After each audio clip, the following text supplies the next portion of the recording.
자, GPT 화면에 들어갑니다. GPT 탐색을 누르고 정부 지원 사업계획서를 검색합니다. 채팅 시작을 눌러줍니다. 가운데에 있는 5가지 핵심 기준 설명 후 포맷 프레임워크로 단계별 기획을 서로 유기적으로 연결되고 일관성 있는 아웃풋을 낼 수 있다라는 점이 프로젝트 기능의 본질이라고 할 수 있겠습니다. 안녕하세요. 저는 AI를 통해 사람들이 자신의 잠재 능력과 가능성을 극대화시키는 방법을 연구 중인 박태윤입니다. 오늘은 AI를 통해서 사업계획서를 기획하는 방법에 대해서 설명드리고자 이렇게 영상을 찍게 되었습니다. 우리가 생각해야 될 것은 정부 지원 사업계획서라는 것이 단순히 정부에게 돈을 투자받기 위한 것이 아니라 결국 정부가 가지고 있는 문제 해결을 넘어서 더 나은 세상에 대한 비전까지 보여줄 수 있는 방향으로 작성해야 한다는 것입니다. 그러면 제가 작성한 GPTs를 같이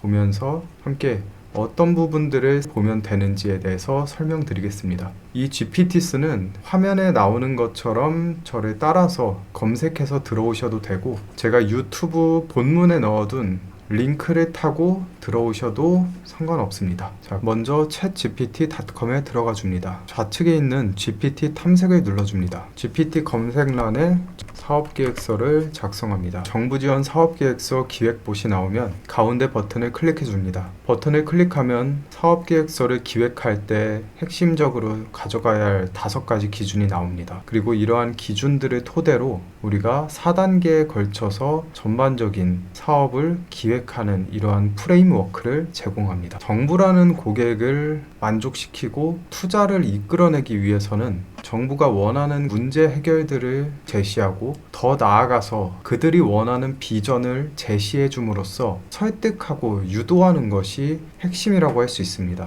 첫 번째로 사회적 가치 창출을 할 수 있는 사업인가 입니다. 두 번째는 국가 경쟁력 강화입니다. 또한 매 해마다 정부가 내세우는 그러한 정부 정책과 정합성이 맞는가, 이 부분에 대한 고려도 필요합니다. 이 중 가장 핵심적인 문제 하나를 해결했을 때 주변의 다른 수많은 문제들이 도미노처럼 같이 해결이 된다면 이 문제에 굉장히 많은 투자를 하겠죠. 정부 입장에서는 계속 돈을 투자해야 되는 사업보다는 초기에 세팅을 해놓으면 그 이후부터는 스스로 자생할 수 있고 자립할 수 있는 사업을 좀 더 선호하고 이런 곳에 좀 더 투자를 할 유인을 보일 것이란 부분이죠. 지금까지 말씀드린 내용들을 기반으로 GPTs와 깊이 있게 대화를 하면서 사업 계획서에 대한 지침을 작성할 수 있습니다. 최종적으로 정부 지원 사업 계획서 작성을 위한 지침을 만들어 달라고 해야 합니다. 지금 이 GPTs가 작성을 하고 있습니다. 네, 이렇게 지침이 작성되었으면 복사 버튼을 눌러줍니다. 하나의 채팅에서 길게 내용들을 작성하게 되면 앞부분에서 이야기했던 내용들이 뒷부분에서는 사라지게 됩니다. 이 문제를 해결하기 위한 것이 이 GPT의 새로 나온 프로젝트 기능입니다. 프로젝트를 누르면 프로젝트 이름을 작성하게 되어 있습니다. 여기에 사업계획서 이런 식으로 작성을 합니다. 그리고 프로젝트 만들기를 누르면 사업계획서 프로젝트에 들어올 수 있습니다. 기획한 내용들이 각각의 새로운 채팅들에 서로 유기적으로 연결되고 일관성 있는 아웃풋을 낼 수 있다라는 점이 프로젝트 기능의 본질이라고 할 수 있겠습니다. 첫 번째 why, 두 번째 what, 세 번째 how, 네 번째 if.